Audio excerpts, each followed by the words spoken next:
Bismillah. Assalamualaikum warahmatullahi wabarakatuh. Innal hamdalillah nahmaduhu wa nasta'inuhu wa nastaghfiruh wa na'udzu billahi min shururi anfusina wa min sayyiati a'malina may yahdihillahu fala mudhillalah wa may yudlil fala hadiyalah. Asyhadu an la ilaha illallah wahdahu la syarika lah wa asyhadu anna Muhammadan abduhu wa rasuluhu la nabiyya ba'dah sallallahu alaihi wa ala alihi wa sahbihi wa sallama tasliman katsira. Ya ayyuhalladzina amanu taqullaha haqqa tuqatih wa la tamutunna illa wa antum muslimun. Ya ayyuhan nasu taqu rabbakumul ladzi khalaqakum min nafsin wahidah wa khalaqa minha zawjaha wa batha minhuma rijalan katsiran wa nisaa'a wattaqullaha alladzi tasaaluna bihi wal arham innallaha kana 'alaikum raqiba. Ya ayyuhalladzina amanu taqullaha wa qulu qawlan sadida yuslih lakum a'malakum wa yaghfir lakum dhunubakum wa man yuti'illaha wa rasulahu faqad faza fawzan 'azima. Amma ba'd, fa inna asdaqal hadithi kitabullah wa khairal hadi hadi Muhammadin sallallahu alaihi wa ala alihi wasallam wa syarral umuri muhdatsatuha wa kullu muhdatsatin bid'ah wa kullu bid'atin dhalalah wa kullu dhalalatin finnar. Allahumma inna nas'aluka ilman nafi'an wa rizqan thayyiban wa amalan mutaqabbala. Allahumma alimna ma yanfa'una wa anfa'na bima 'allamtana wa zidna ilman ya rabbal alamin. Kaum muslimin yang dirahmati Allah Subhanahu wa taala, pada pertemuan kali ini kita melanjutkan kaidah jual beli dan cabang-cabangnya dalam buku Qawaidul Buyu' wa Faraidul Furu' yang ditulis oleh Syekh Walid bin Rashid As-Suaidan hafizahullahu taala. Kita akan membahas kaidah yang ke-26 dari buku Qawaidul Buyu' wa Faraidul Furu'. Ini merupakan kaidah ya, sebelum terakhir, karena di dalam buku ini terdapat 27 kaidah. Kaidah yang ke-26 ini berbicara tentang masalah al-hijr, atau di dalam kitab-kitab fikih dari kalangan fuqaha menyebutnya dengan babul hijr, yaitu bab tentang pemboikotan atau tentang penahanan atau tentang penyitaan, terutama bab hijr ini ya dalam masalah-masalah harta, yaitu tentang masalah penyitaan. Di dalam bab al-hijr, kaidah yang disebutkan oleh Syekh Walid bin Rashid As-Suaidan hafizahullah, beliau mengatakan al-qaidatus sadisatu wal ishrun, kaidah yang ke-26, yuhjar ala man fil hujri alaihi maslahatun rajihah, diboikot ataupun ditahan atau disita atas siapa yang berhak untuk disita darinya sesuai dengan maslahat yang didapatkan di sana.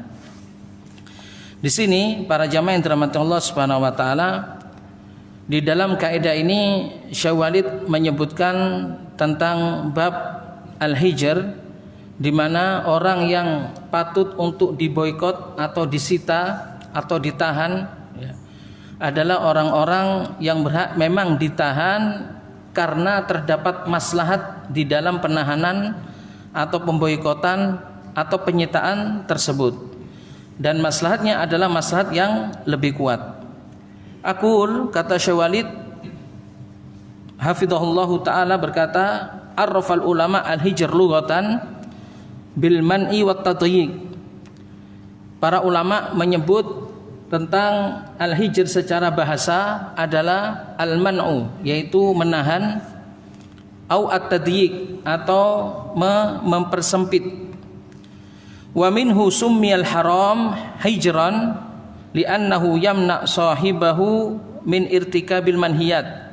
Dari sini al-haram, Masjidul Haram disebutkan oleh Allah Subhanahu wa taala di dalam ayat hijran karena di tanah haram menahan atau melarang orang-orang yang di dalamnya untuk melakukan perbuatan-perbuatan yang dilarang.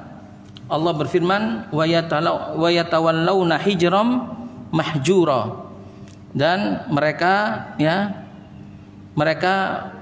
berwala ataupun menguasai tempat hijron, yaitu tanah haram, mahjura yang dilarang oleh Allah Subhanahu wa taala untuk melakukan perbuatan-perbuatan buruk atau perbuatan-perbuatan yang dilarang.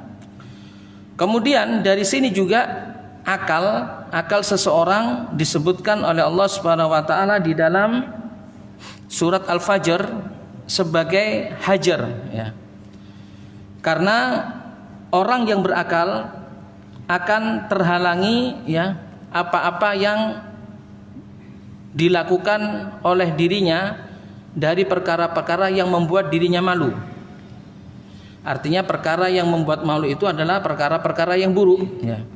Karena yang di dalam hadis Nabi bersabda, "Idza lam tastahi fasna ma syi'ta."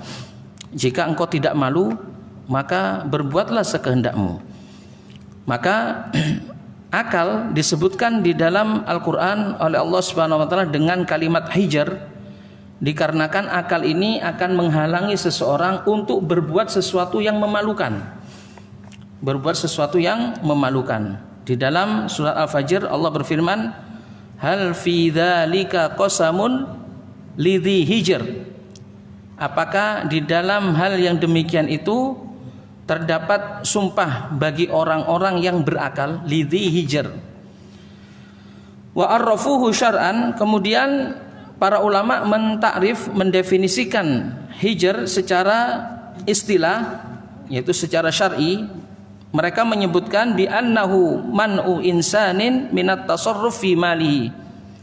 Ini adalah berkenaan dengan bab tentang bagaimana seseorang ataupun yang mempunyai wilayah di dalam memboikot ataupun menahan dan menyita barang seseorang. Ini berhubungan dengan harta seseorang. Ya, nanti akan disebutkan oleh Syekh Walid di sini al-hijr dengan makna yang umum dan al-hijr dengan makna yang khusus. Adapun yang disebutkan oleh para ulama di sini adalah makna yang khusus yang berkenaan dengan harta seseorang.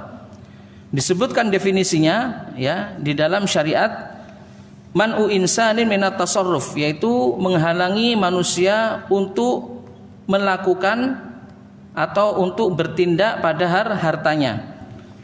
Menghalangi seseorang untuk bertindak pada hartanya. Ini namanya al-hijr secara syar', yaitu secara istilah.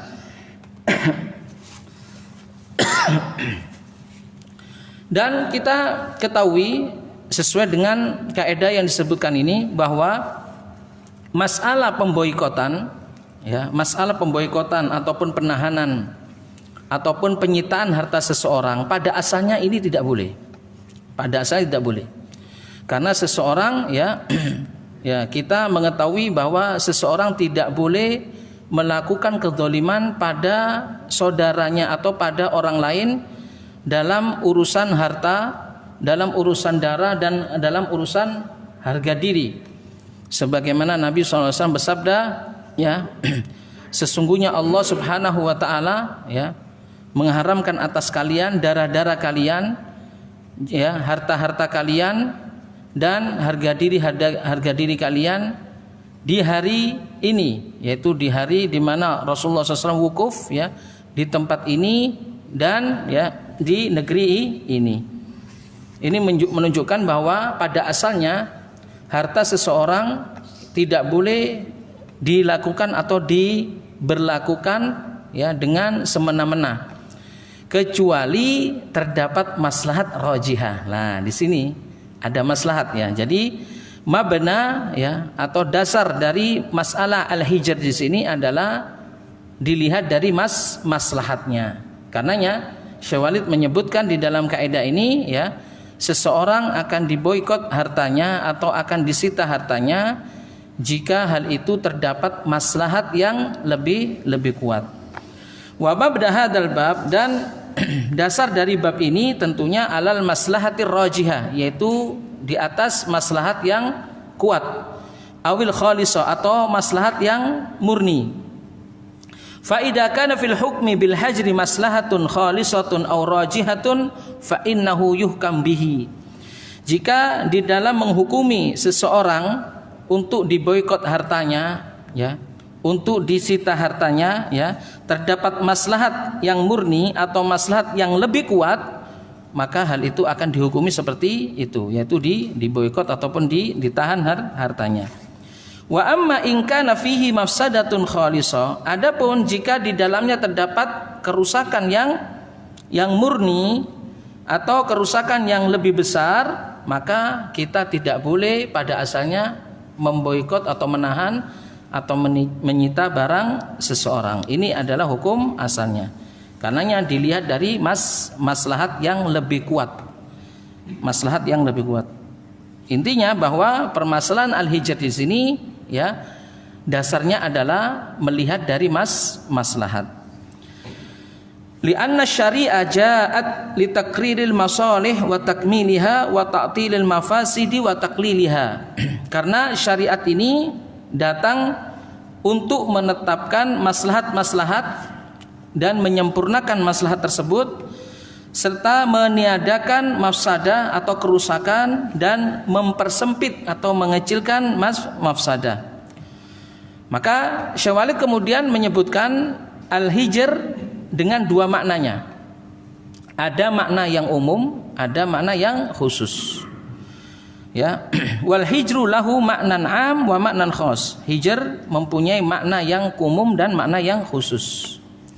Amma maknal am, adapun makna yang umum adalah fa wa man'ul insan minat tasarruf fi ma fihi mafsadatun khalisatun aw rajihatun, yaitu mencegah, menghalangi manusia untuk bertindak dan melakukan apa-apa yang terdapat di dalamnya kerusakan-kerusakan yang murni atau kerusakan-kerusakan yang besar. Artinya bahwa mencegah seseorang untuk berbuat sesuatu yang menimbulkan kerusakan, baik itu kerusakannya murni kerusakan atau kerusakan yang lebih besar, maka ini adalah makna hijr secara umum. Karenanya dicontohkan nanti oleh Syekh Walid banyak perkara dalam masalah ini, ya. Seseorang, ya, jika dengan perkataannya itu, ya, akan membuat fitnah, nah, dia itu sering ngomong, omongannya itu tajam. Kalau ngomong itu akan menimbulkan fitnah, nah, maka waliul amr boleh menahan orang ini untuk tidak ngomong, ya, untuk tidak ngomong.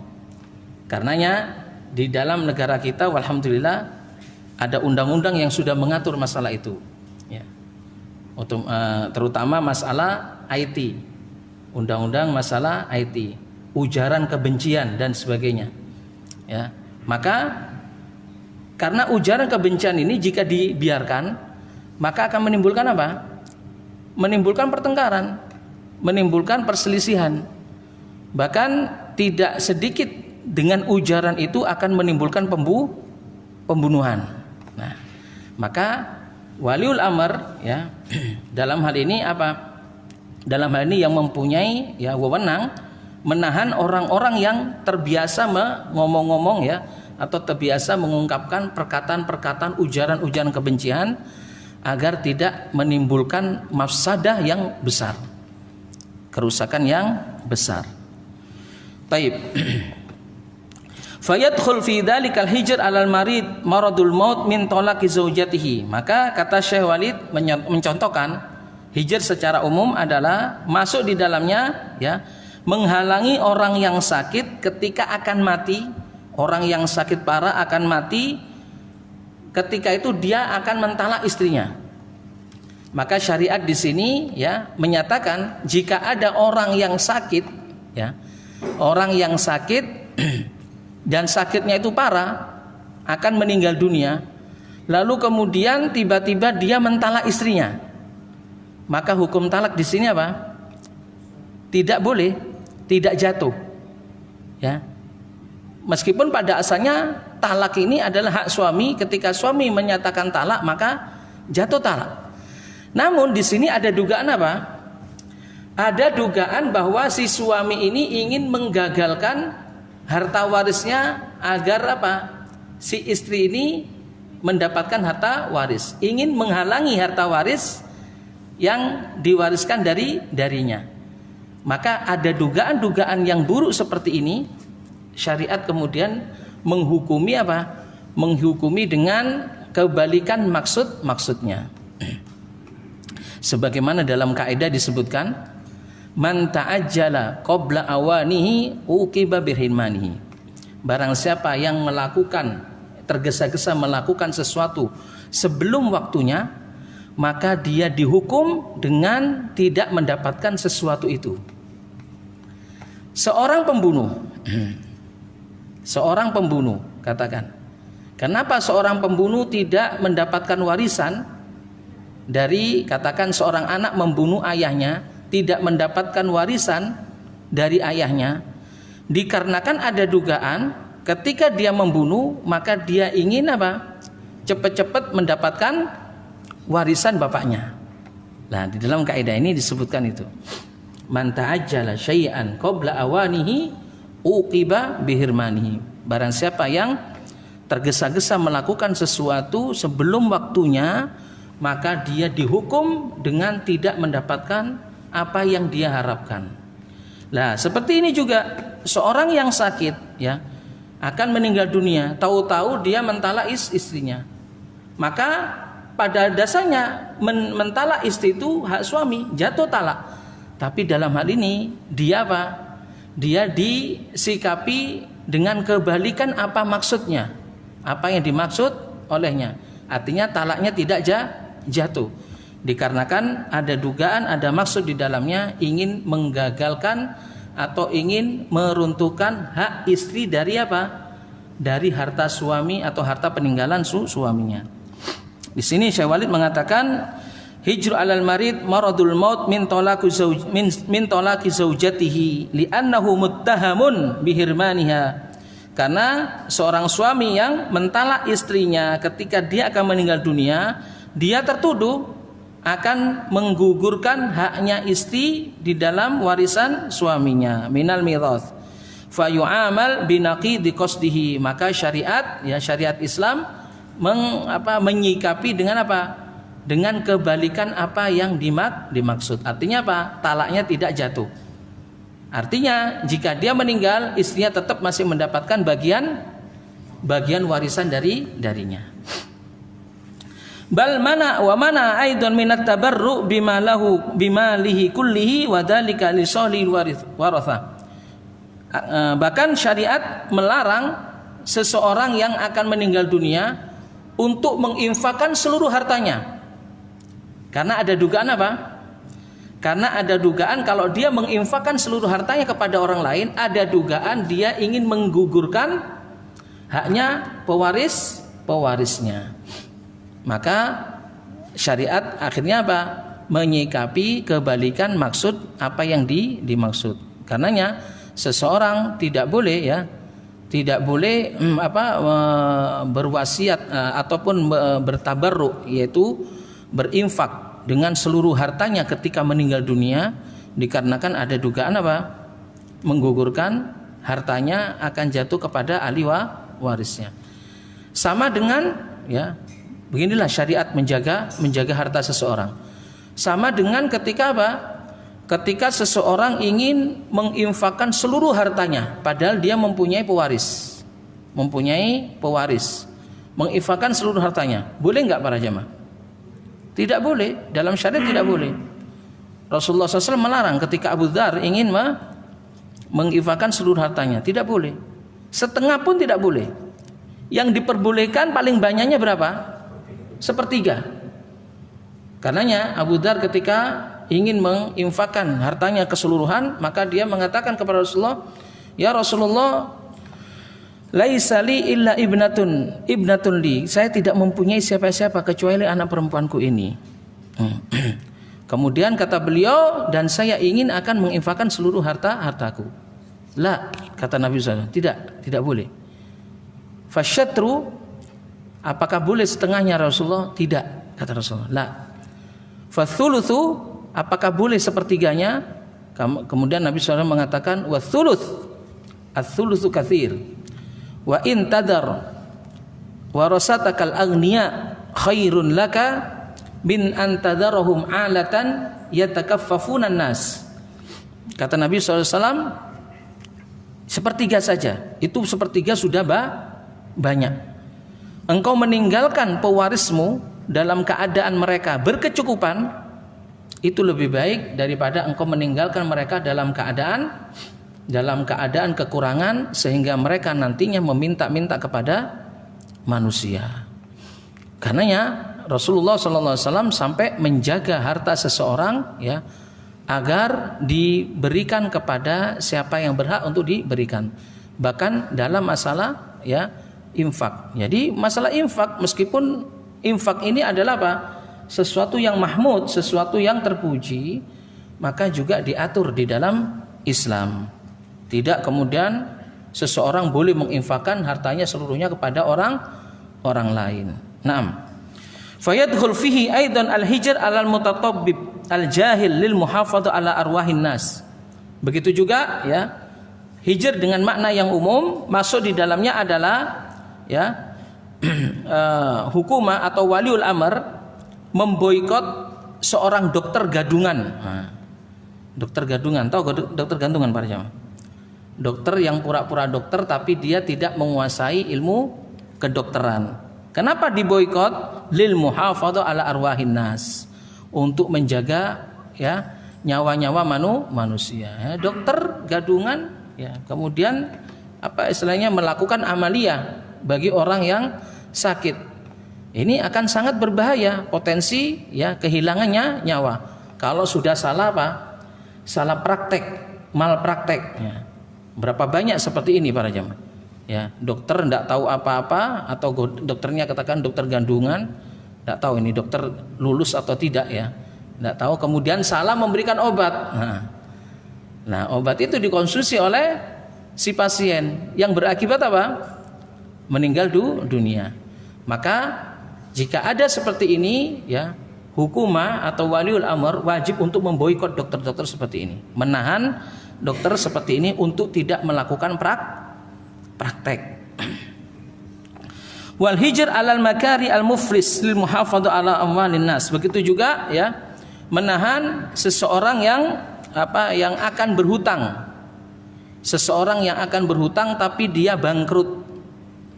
Nah, orang yang bangkrut akan berhutang, maka hak waliul amr atau orang-orang yang mengetahui untuk menahannya agar tidak berhutang. Kenapa? Lil muhafadzah 'ala amwalin nas, agar terjaga harta-harta manusia. Nah, kalau dia bangkrut, kemudian apa? Berhutang kepada orang, kira-kira hutangnya bisa terlunasi enggak?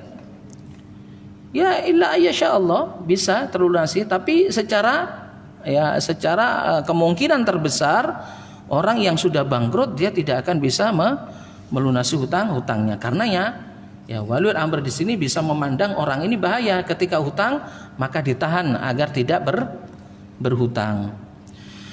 Begitu juga al-hijr 'alal murtad li salihil muslimin. Kemudian memboikot orang yang murtad. Memboikot orang yang murtad untuk demi kemaslahatan kaum muslimin. Jika kemurtadan itu dibiarkan, orang-orang akan berlomba-lomba, artinya kemudian demo untuk bermurtad ria. Maka hal ini harus dicegah. Harus dicegah untuk apa? Untuk kemaslahatan kaum muslimin. Wal hijr ar-rahin li salihil murtahin. Begitu juga, ya, memboikot orang yang apa?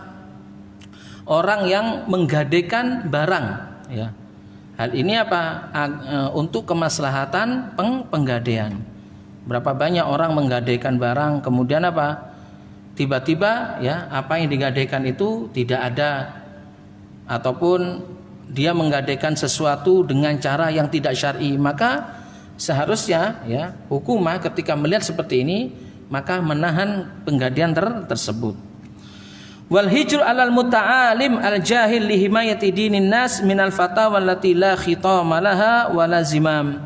Begitu juga memboikot atau menahan orang-orang yang sok tahu. Orang-orang yang sok pinter, sok tahu, sok pinter, ya.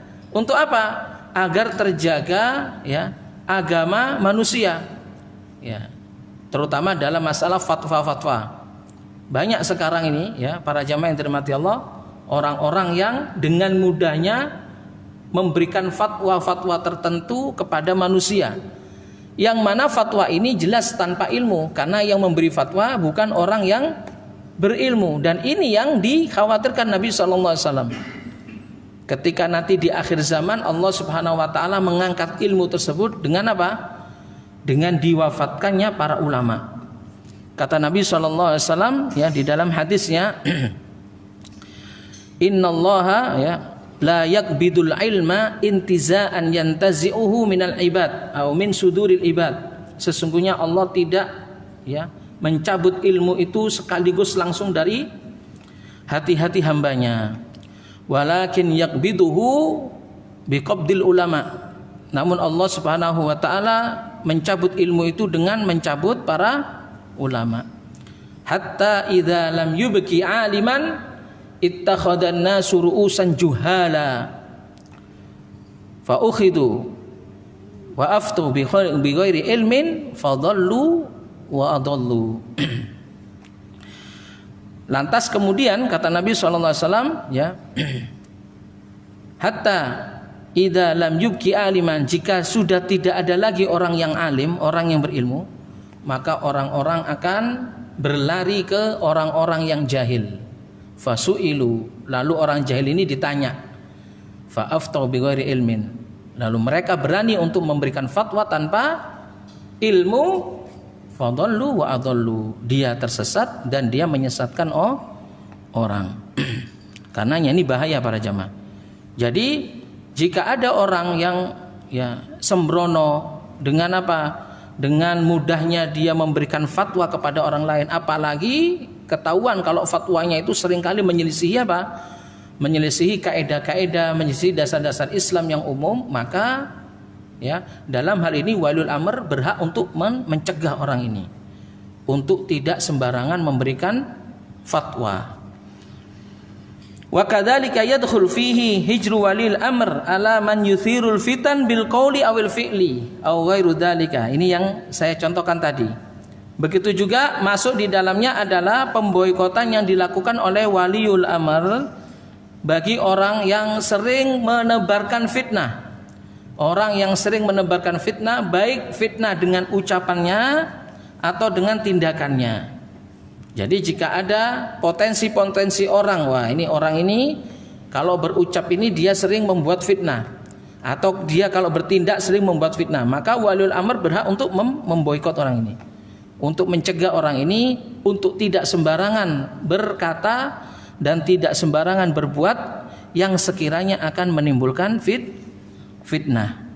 Fahadha huwal hijr bimaknahul am, dan ini, ya, beberapa contoh-contoh hijr dengan makna yang umum. Ya, wa anta tara anna mabnau ala tahqiqil masalih wa daf'il mawasid. Dan keseluruhan yang kita sebutkan tadi, kita tahu bahwa dasarnya adalah untuk mewujudkan kemaslahatan dan untuk apa? Menahan adanya kemafsadatan, kerusakan. Ammal hijr bil maknal khas, adapun hijr dengan makna yang khusus. Hijr dengan makna yang khusus ini berpusat pada penjagaan harta saja. Makanya, ya, kaum fuqaha, ya, para ahli fikih menyebutkan bab hijr ini, ya, di dalam rentetan pembahasan tentang amwal, tentang masalah harta, ya. Wa huwa alladhi yatakallam fihi al-fuqaha fi babil hijr innahu yakhussu hijraini faqat, ya. Hijr dengan makna yang khusus adalah hijr yang disebutkan oleh para ahli fikih di dalam kitab-kitab fikih mereka. Dan kalau kita melihat, ya, hijr yang disebutkan oleh mereka terkhusus pada hijr pada dua hal. Yang pertama, hijr alal muflis li salihil ghurama, yaitu memboikot ataupun menahan ataupun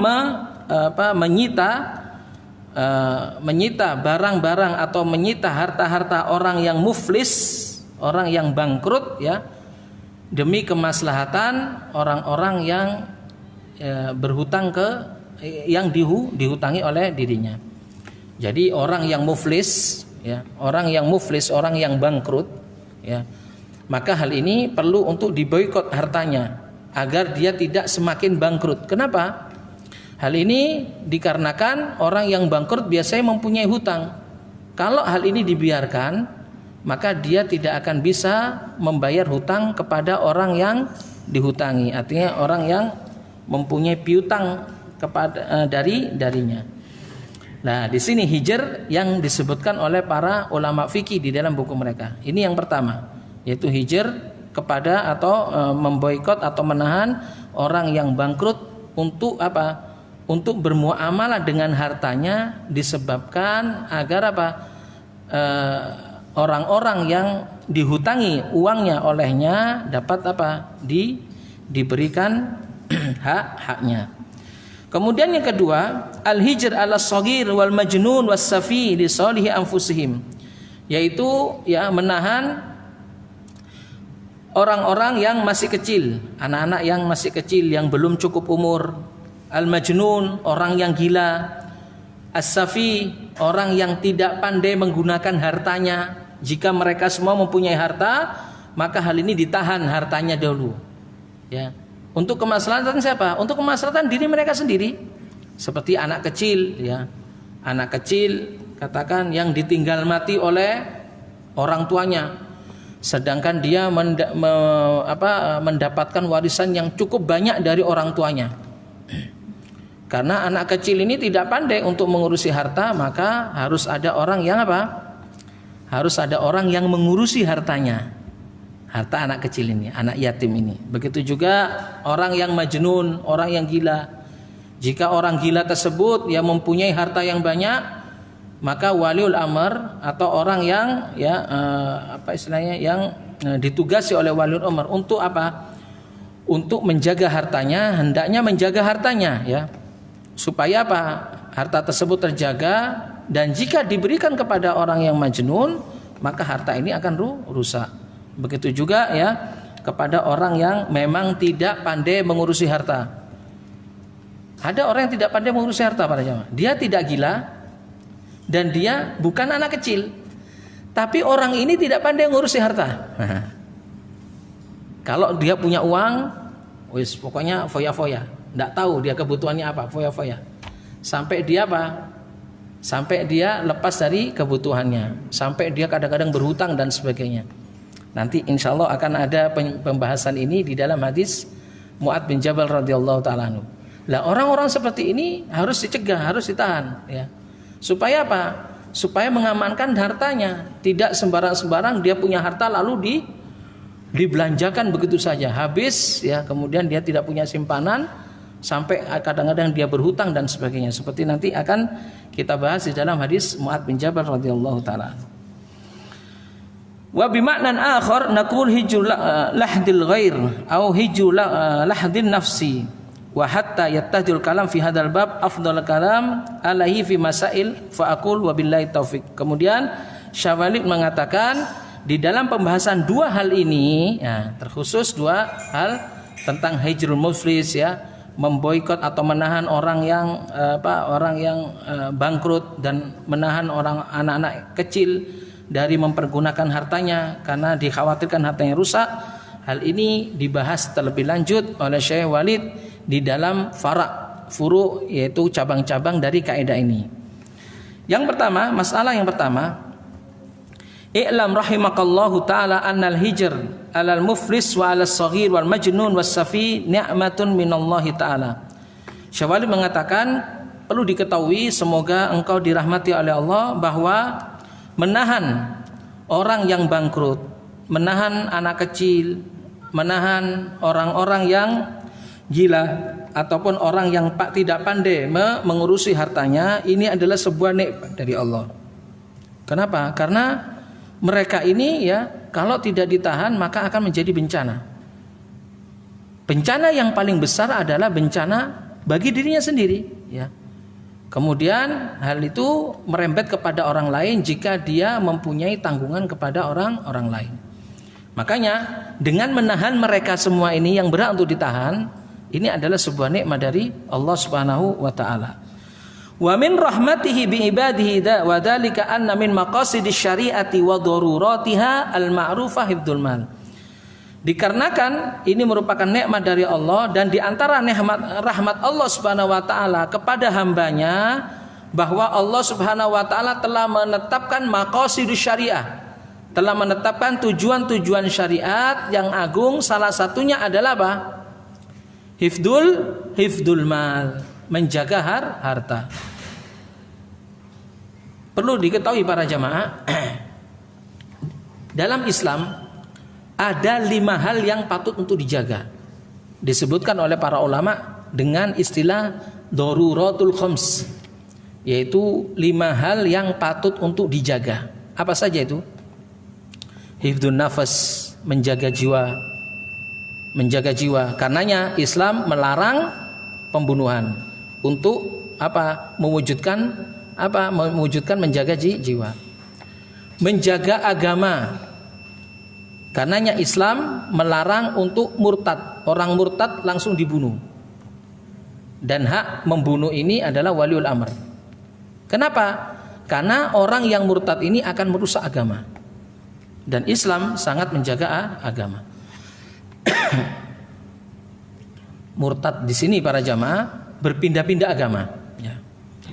Sekarang Muslim, besok pindah agama lain, besoknya pindah agama. Nah, orang-orang seperti ini wajib untuk dibunuh. Ya, man baddala dinahu, kata Rasulullah SAW, faqtulu. Barang siapa yang merubah agamanya, maka bunuhlah ia. Menjaga jiwa, menjaga agama, menjaga harta, ya. Menjaga harta. Nah, karenanya disyariatkan babul hijr dalam rangka untuk menjaga harta.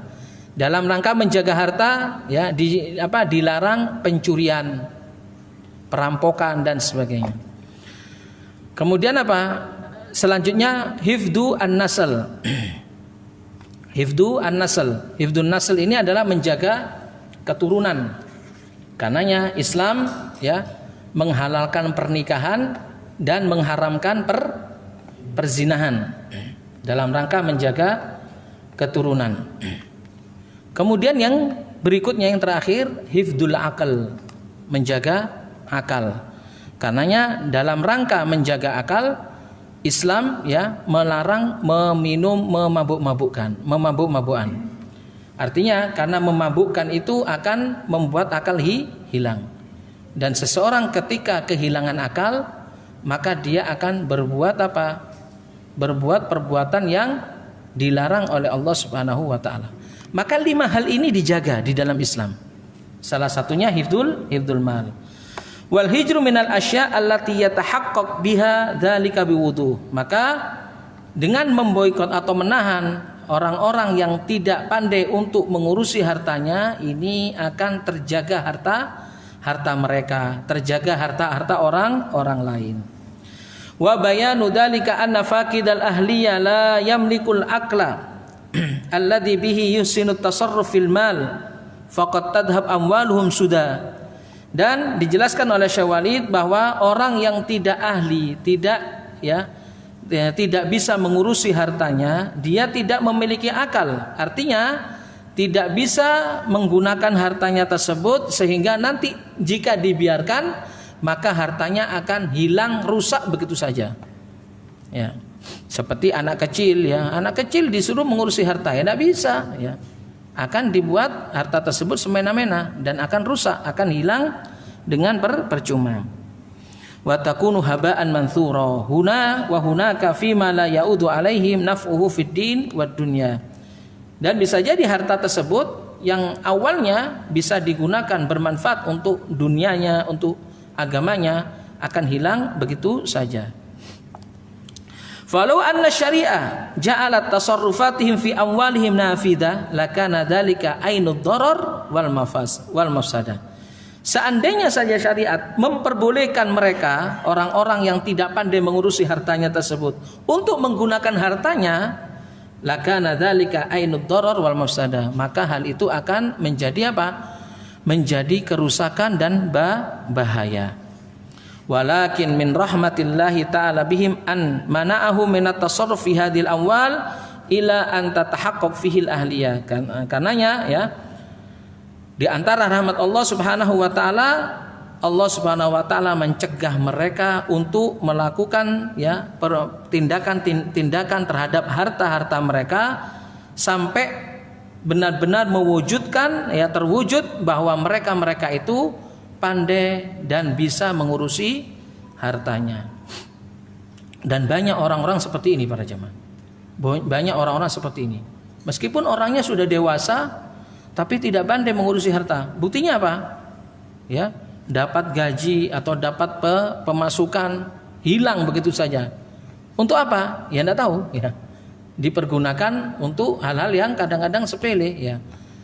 Dan dia tidak bisa memilah antara kebutuhan pokok ya, yang harus dia keluarkan dengan kebutuhan-kebutuhan yang sekunder atau bahkan kebutuhan-kebutuhan yang tidak terlalu penting. Ada orang yang tidak bisa memilah hal ini. Maka ya bagi waliul amr jika melihat orang-orang seperti ini, maka wajib untuk apa? Dicegah ya. Wajib untuk dicegah untuk melakukan atau bertindak pada hartanya. Wa fil hijri himayatun lahu, maka dengan dicegahnya mereka akan menjaga mereka. Fala yakhda'una wala yaghbanuna wala yakununa farisatan li ashabil atma. Karenanya dengan menjaga tersebut maka mereka tidak akan ditipu dan tidak akan menipu orang lain dan tidak akan menjadi target ya orang-orang yang tamak kepada harta untuk mengambil harta mereka. Tidak menjadi target orang-orang yang tamak terhadap harta mereka ya untuk mengambil harta mereka. Au kalati syariat tasarruf fi amwalihim liwalihim ar-rasyid.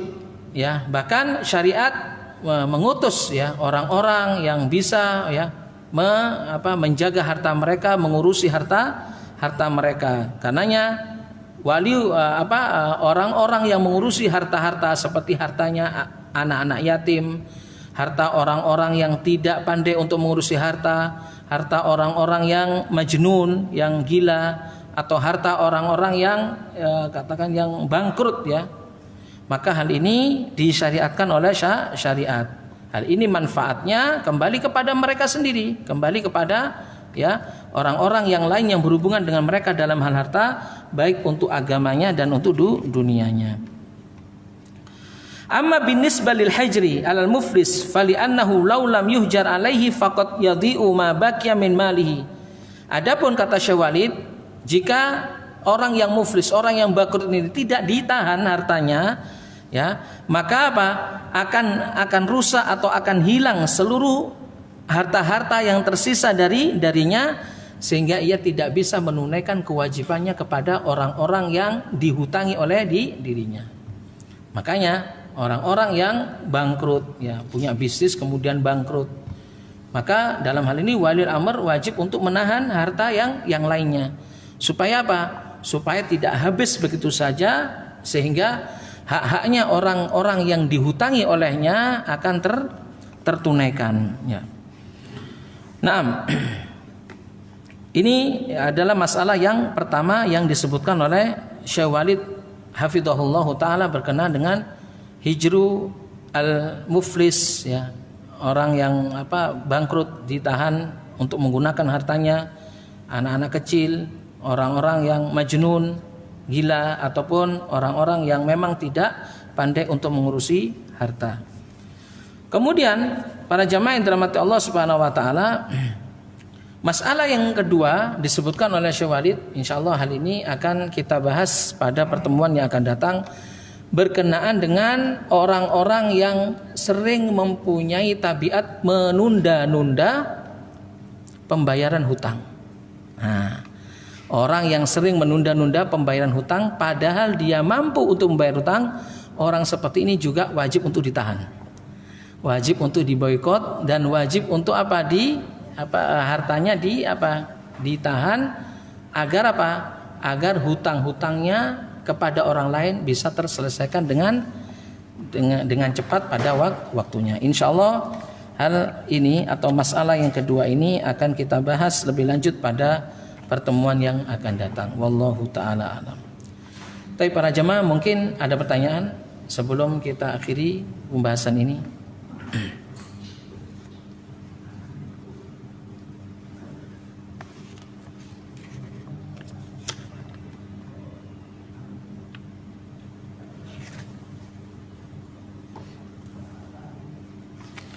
Tapi jika tidak ada pertanyaan, insya Allah kita akan lanjutkan beberapa permasalahan yang disebutkan oleh Syekh Walid di dalam kaidah yang ke-26 ini pada pertemuan yang akan datang. Wallahu ta'ala alam.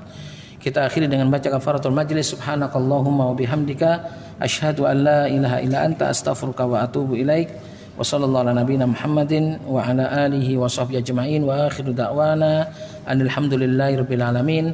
Assalamualaikum warahmatullahi wabarakatuh.